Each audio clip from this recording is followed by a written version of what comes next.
Assalamualaikum warahmatullahi wabarakatuh. Jumpa lagi dalam pembelajaran bahasa Indonesia.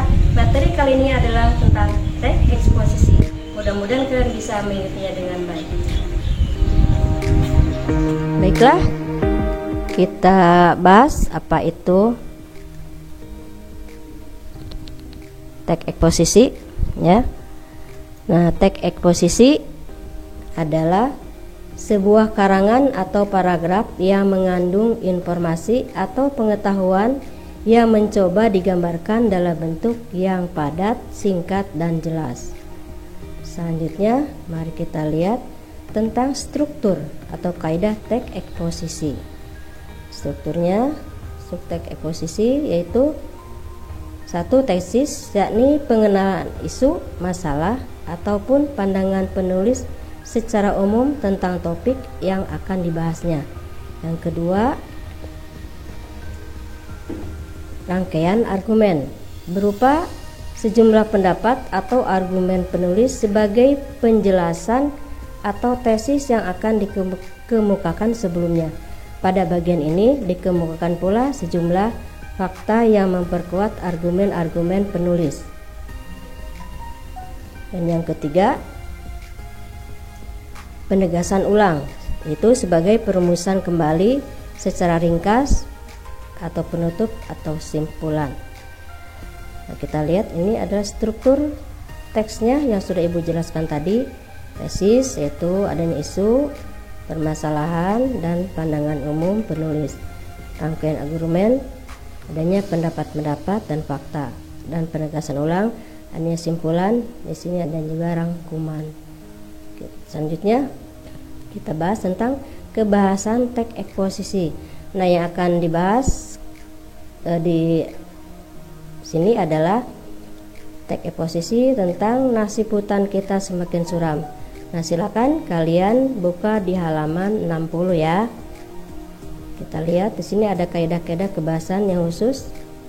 Yang pertama itu menggunakan kata-kata teknis atau peristilahan yang berkenaan dengan topik yang dibahas, dengan topik kehutanan yang menjadi fokus pembahasannya. Istilah-istilah yang muncul dalam teks tersebut adalah penebangan liar, hutan lindung, hutan alam, hutan rawa gambut, dan sektor kehutanan. Yang kedua, menggunakan kata-kata yang menunjukkan hubungan argumentasi atau kausalitas. Misalnya, jika, sebab, karena, dengan demikian, akibatnya, oleh karena itu. Selain itu, dapat pula digunakan kata-kata yang menyatakan hubungan kronologis atau keterangan waktu. Adapun kata-kata yang menyatakan perbandingan atau pertentangan, seperti sebelum itu, kemudian, pada akhirnya, sebaliknya, berbeda halnya, dan namun. Dan yang ketiga, menggunakan kata-kata kerja mental atau mental verb, seperti diharapkan, memprihatinkan, memperkirakan, mengagumkan, menduga, berpendapat, berasumsi, dan menyimpulkan. Yang keempat, menggunakan kata-kata perujukan seperti berdasarkan, data, merujuk pada pendapat. Kelima, menggunakan kata-kata persuasif, hendaklah, sebaiknya, diharapkan, perlu, harus. Selain itu, teks eksposisi lebih sering menggunakan kata-kata denotatif, yaitu kata-kata yang bermakna sebenarnya. Kata itu belum mengalami perubahan ataupun penambahan makna. Kita lihat di sini contoh makna denotasi, yaitu bagian A-nya, kebakaran hutan masih terus terjadi. Penebangan liar semakin meningkat. Bagian B-nya, kondisi demikian mengakibatkan semakin merajalela penebangan liar. Nah, di sini ada makna konotasi. Itu contohnya daerah yang dijadikan tempat demonstrasi itu kini seolah-olah menjadi lautan manusia. Dan makna konotasinya adalah lautan manusia.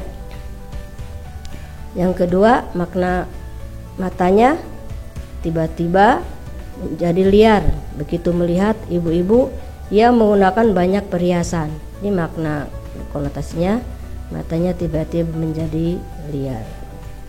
Selanjutnya, nah ini ciri kebahasan teks eksposisi yang Ibu udah bahas tadi. Itu adanya kata teknis, ya, konjungsi atau kausalitas, kata kerja mental, kata penunjuk, dan kata persuasif. Itu tadi ya. Nah, selanjutnya, ini ada tugas buat kalian. Yang pertama, tugasnya secara berkelompok amatilah teks berikut. Nah, silakan kalian lihat di buku paket kelas 8 halaman 83. Yang kedua, buktikanlah berdasarkan aspek kebahasannya bahwa teks tersebut tergolong ke dalam jenis teks eksposisi.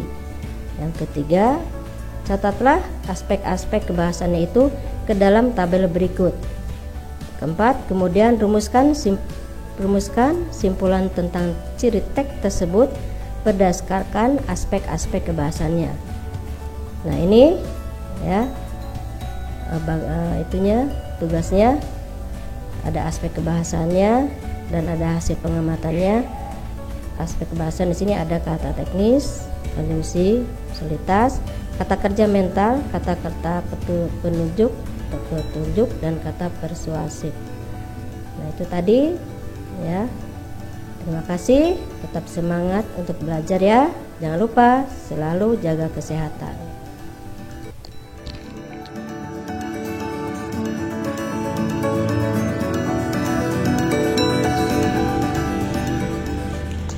Terima kasih kalian telah mengikuti pembelajaran bahasa Indonesia. Mudah-mudahan bermanfaat. Sekian dari saya. Assalamualaikum warahmatullahi wabarakatuh.